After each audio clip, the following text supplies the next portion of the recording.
अस्सलाम वालेकुम। सबरेक्नॉइड हेमरेज यानी दिमाग की सतह के ऊपर खून का जमा हो जाना। इस मौजू के ऊपर इंग्लिश में तो बहुत सारा लिटरेचर अवेलेबल है, बहुत सारे इसमें इंटरनेट पर मालूमात हैं, लेकिन उर्दू या हिंदी में इस पर बहुत ही कम जो है इंफॉर्मेशन अवेलेबल है। तो इस वजह से आज डिसाइड किया कि आज इस पर तफसील के साथ बात की जाए कि जिस भी इंसान को खुदा न खास्ता ये इशू हो तो उसको इस बारे में तफसील से मालूमात मिल जाएं, ये कंडीशन क्यों होती है, किस वजह से ये बीमारी होती है, इसकी क्या क्या अलामात होती हैं और इसके क्या इलाज अवेलेबल हैं। तो उसके बारे में एक तफसील से उसको इन्फॉर्मेशन मिल जाए उस मरीज को। तो अगर आपके नज़र में कोई ऐसा मरीज है जिसको इनमें से कोई मसला है तो आप उस तक ये वीडियो रेफर कर दिया करें, उस तक वो शेयर कर दिया करें, क्योंकि ये एंटरटेनमेंट चैनल तो नहीं है कि बहुत ज़्यादा ये वीडियोस फैलेंगी तो वहां तक पहुंच जाएगी, आपको खुद ही उन तक पहुंचानी पड़ेगी। तो सबरेक्नॉइड हेमरेज की बुनियादी तौर पर दो वजूहत हो सकती हैं।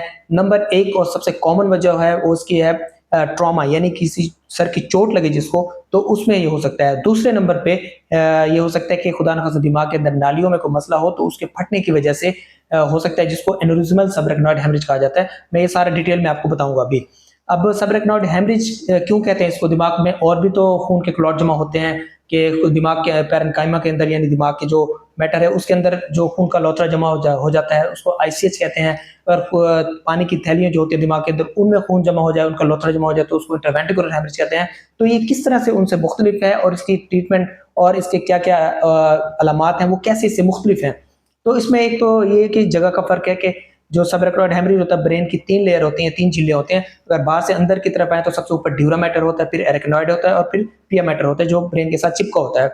अब ये जो हेमरेज होता है ये एरेक्नॉइड और पिया मैटर के दरमियान जो सीएसएफ होता है सेरेब्रोस्पाइनल फ्लूइड, ये उसके अंदर जो है ना हेमरेज। अब सवाल ये पैदा होता है कि ये क्यों होता है। एक तो मैंने आपको बता दिया कि चोट लगने की वजह से भी हो सकता है। दूसरी इसकी जो वजह है वो है कि खून की नालियों के अंदर एक छोटे छोटे गुब्बारे बन जाते हैं दिमाग के अंदर, जिनको ब्रेन एनोरिज्म कहा जाता है। ये उनके फटने की वजह से होता है। अब वो गुब्बारे क्यों बनते हैं? ये आमतौर पर खून की नालियों को जहाँ पे ब्रांचिंग होती है, जहाँ पे वो एक से दो बनती हैं, तो उनके दरमियान बनते होते हैं। फिर ये किसी भी वजह से वो फट जाते हैं और इसकी वजह से सबरेक्नॉइड हेमरेज हो जाता है।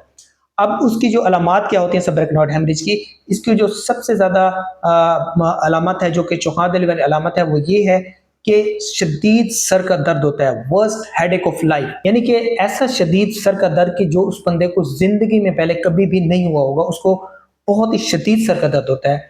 इसके साथ साथ उसको उल्टियां भी आ सकती हैं, मरीज को नींद बेहोशी में जा सकता है, मुकम्मल बेहोश हो सकता है, उसको दिमाग की जो नर्व्स होती हैं उनकी डेफिसिट भी हो सकता है कि जिसकी वजह से आंख फिर जाए उसकी, या उसका जो मुंह का टेढ़ापन हो सकता है उसको, ये सारी उसमें अलामत आ सकती हैं।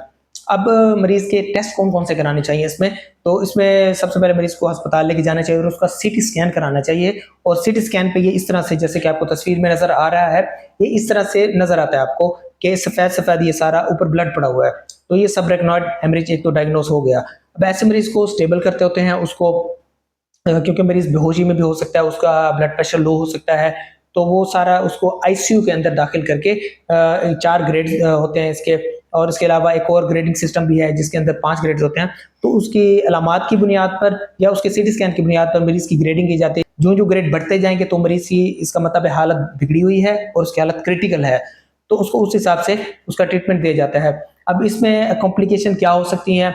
कॉम्प्लिकेशन में सबसे जो मोस्ट कॉमन कॉम्प्लिकेशन है वो ये है कि उसको रीब्लीड हो सकता है, कि जो दिमाग का एनेरिज्म फटने की वजह से उसको सबरेक्नॉइड हेमरेज हुआ है वो दोबारा हो सकता है, और इसके चांसेस पहले 2 हफ्ते में ज्यादा होते हैं, खास तौर पर पहले 3 दिन में इसके चांसेस बहुत ज्यादा होते हैं। तो उससे बचने के लिए मरीज को उसका बीपी नॉर्मल रखा जाता है 160 तक, और दूसरा ये कि उसको खांसी नहीं आने देनी होती, उसको कॉन्स्टिपेशन नहीं होने देनी, मतलब ऐसा कोई भी काम मरीज ना करे जिसकी वजह से उससे दिमाग का प्रेशर बढ़ जाए और वो एनोरिज्म दोबारा फट जाए। इसके अलावा एक और कॉम्प्लिकेशन हो सकती है कि जिसमें उसको वेजो कंस्ट्रिक्शन हो जाती है, वेजो स्पैज्म हो सकता है। अब ये क्या होता है कि खून की नालियों के साथ जैसे ब्लड टच होता है तो उनमें सुकड़ाव आ जाता है, उनके सुकड़ने की वजह से दिमाग के कुछ हिस्सों में ब्रेन की सप्लाई, ब्लड की सप्लाई सॉरी, बंद हो सकती है और वो हिस्से डेड हो सकते हैं या डैमेज हो सकते हैं। ये भी एक कॉम्प्लिकेशन हो सकती है उसकी।